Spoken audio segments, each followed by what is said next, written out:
In the Avatar universe, there is always one person that stands above the rest: the Avatar.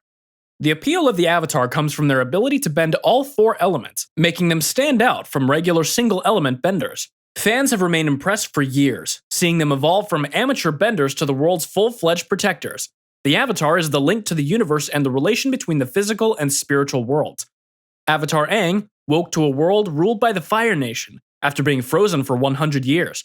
He not only needed to master 3 other elements, but he had to do so before the arrival of Sozin's Comet and Fire Lord Ozai using its power to end the war and destroy the world. You're watching Avatar Discussions, and this is why Aang is the best Avatar. For this discussion, we will be highlighting Aang and comparing him to what we know of the past Avatars. When we first meet Aang, he already has his airbending tattoos. As we learn later on in the series, tattoos are a sign of airbending mastery. He got his tattoos at the age of 12. That's right, just 12 years old, making him the youngest airbending master in history. Before he ever started learning the other 3 elements, Aang was an almost undefeatable fighter, being able to use his airbending to take down tons of Fire Nation soldiers at a time. He could fly using his glider, run faster than the wind, and move around opponents easily.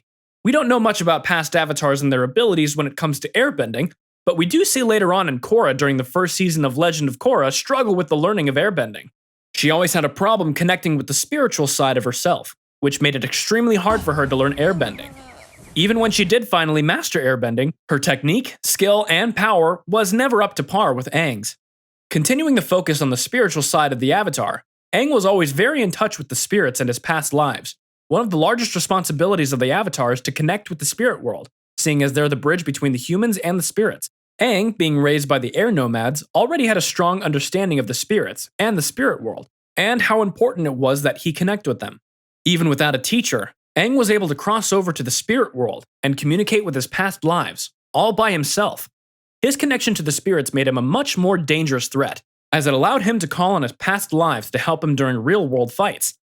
Korra often struggled with her spiritual connection, being a large part of her problems with airbending. Her spiritual struggle was also a factor in her inability to connect with her past lives, and eventually, her spiritual connection was completely severed by Unalaq in the 2nd season of Legend of Korra. Looking at what was originally one of his weaker points, Aang was constantly struggling with the Avatar state. The only way Aang could enter the Avatar state was when he was feeling distressed or extremely emotional. In the end of Book 2, he eventually learned how to control the Avatar state before mastering it in the series finale.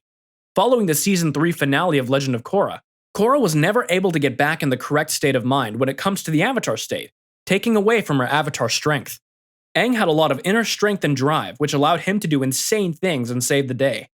Korra has inner power, but she doesn't seem to have the same level of focus as Aang.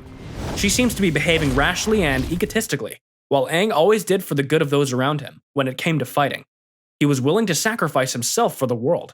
In Book 1 of Avatar, Aang's greatest fighting strategy was to avoid an attack. Typical airbender tactic. Avoid and evade. He had to solve his problems by being fast or clever. But after some earthbending training with Toph, Aang knew it was not always the best way. That resulted in his battle with Fire Lord Ozai, where he was forced to mix a balanced combination of offensive and defensive movements to defeat him. Although during the first book he appeared to be more terrified and volatile, he soon learned to keep his composure as the series progressed. This helped him to make more rational decisions in the spur of the moment, such as crushing the drill by obstructing its stance. Korra was a lot different. She was easily irritated, which led to less planning and care in her fighting. Her strongest opponents will prey on that and cause her to lose the fight. On his self-discovery quest, Aang came across a lion turtle that later teaches him the art of energy bending.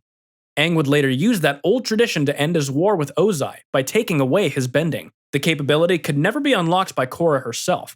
She did, however, learn to restore bending. The ability was only given to her because Aang taught it in her time of crisis. Korra had people to help her refine her abilities, but she didn't get to learn from a true master until Tenzin helped her learn how to airbend. Airbending is all about spiral movements. In comparison, Aang had plenty of masters to teach him his different skills. The monks taught him how to airbend, and he's become one of the world's greatest and youngest masters ever. Aang was taught waterbending by both Master Pakku and Katara.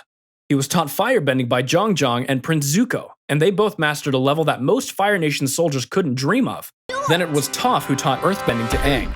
Admittedly, she was the best earthbender in the Avatar universe. Aang's teachers were truly some of the most powerful benders to have ever lived. By the time Avatar Aang faced off with Fire Lord Ozai, he had become a fully realized avatar and was only 12 years old. Looking back at Aang and his journey, he is truly one of the most powerful benders ever. But is he the most powerful avatar? Avatar Aang was able to master all 4 elements in 3 months, learn energy bending, which he later taught to Avatar Korra, learn how to redirect lightning, defeated Fire Lord Ozai without killing him, therefore maintaining his airbender morals, all while he was 12 years old.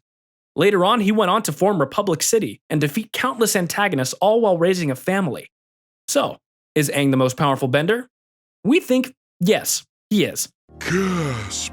I never would have guessed. As far as we know, he's the most skilled, successful, and loved avatars to have ever lived in the Avatar universe. Do you agree with our decision? Or do you think another avatar is better? Let us know in the comments below. We'd love to hear your opinions. Thanks for watching, and stay flamin'!